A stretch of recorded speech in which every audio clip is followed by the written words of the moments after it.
good, everybody? MAJINKHANx here. I hope everybody has enjoyed their Christmas and their New Year's. Hope everybody enjoyed their holidays. I am back with another video. In this video, I'm going to be doing my top 5 games of 2018. Now, 2018 was a year. I thought it was a good year for gaming. I also thought it was a very obvious year. I think we pretty much all know the top 10 games that are pretty much on top. It was a very, very strong year for the top games. There were some underdogs, don't get me wrong. There were a lot of underdogs, a lot of great indie games that came out this year that I personally enjoyed. Dead Cells was definitely a game that I really enjoyed. Also, I want to say Below was okay. It wasn't my favorite, but it was an okay indie game. But I think that there was the top games, the AAA games that really took the year this year. So I'm gonna go ahead and get off into my top 5 games of 2018. Let's go ahead and get into this list right now.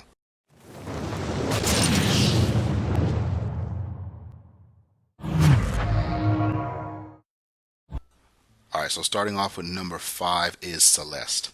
Honestly, I almost feel a little guilty and bad because I really wanted to put this a notch higher on my list. I really wanted to put this game just one notch higher because I love Celeste. I really love this game, and it's indie games like this deserve so much credit because not only there's this thing about side scrollers that most gamers don't like. They don't think that side scrollers are they don't think they're selling anymore. That people are saying, they're really outdated as far as gaming. I don't believe so at all. I don't believe that's the case at all.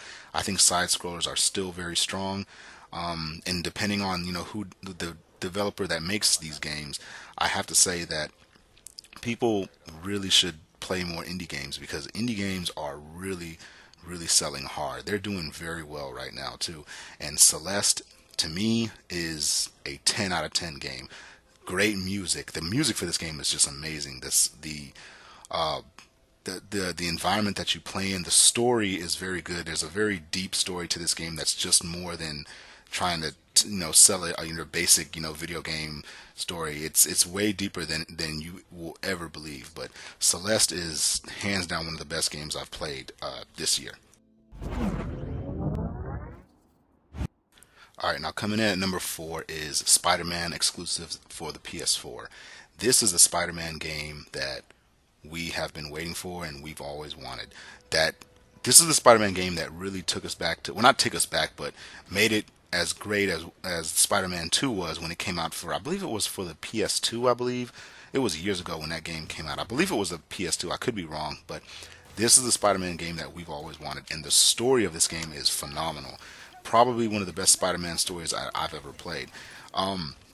This game has the only problem that I have with this game is the trophies.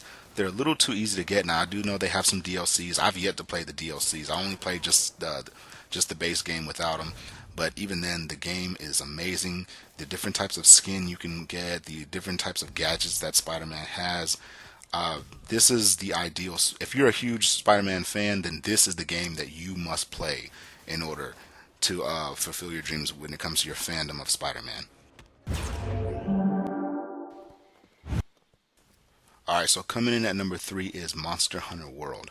Monster Hunter World dropped very early in 2018. Very early. I believe the game dropped somewhere around February, somewhere around March. I'm not too sure, but it was an early 2018 game, and this game still holds up.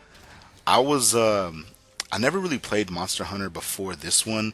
I mean, I've played it before, but not too deep into it to say that, yeah, I played Monster Hunter before. I'm not new to this. No, I'm completely new to Monster Hunter before, or excuse me, I was completely new to Monster Hunter before this game dropped. And when this game dropped, yeah, I can definitely say I love Monster Hunter now. This game is awesome. I love Monster Hunter. I mean, it's better when you play it with friends, but playing it alone it's still just as good.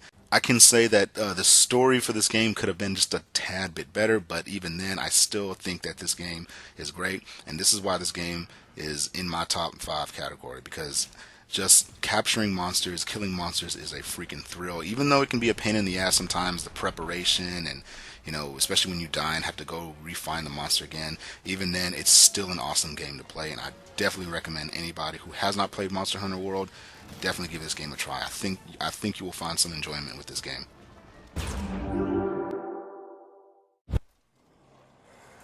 Alright, so coming in at my number 2 game of 2018 is God of War. Now, God of War ran a very tight race with, and I'm pretty sure if you know what the game is my number 1 already, then the game you're probably thinking is most likely you're probably right. God of War ran a tight race with that one particular game. It ran a very tight race. Now, I know in the game awards that I think God of War won Game of the Year of 2018, and I would say for mostly it does deserve it. God of War was great. It had a lot going for it. Very great game. I mean, no one can argue that Kratos is pretty much the damn near the ultimate mascot of Sony. He's the ultimate mascot of PS4, the gaming mascot anyway. And I mean that in all good ways. I mean he's a golden boy for Sony. He's the money man. So the next God of War they make after this one, there is no doubt that it's gonna sell. But God of War was an amazing game. Very great story. Very great gameplay that it had. Very different gameplay from what we were used to in the first 3 God of Wars, or the first 4 anyway. But this game was great, and it deserved to be on my number 2. Some may say that it deserves to be number 1, when they're probably right. But for me, for my personal pick, this game was my number 2 pick. That's right! And yes, my number 1 game of the year for 2018 was Red Dead Redemption 2. Yes, I had to pick this game over God of War simply because this game was an emotional ride for me. It was a great prequel to the first Red Dead Redemption.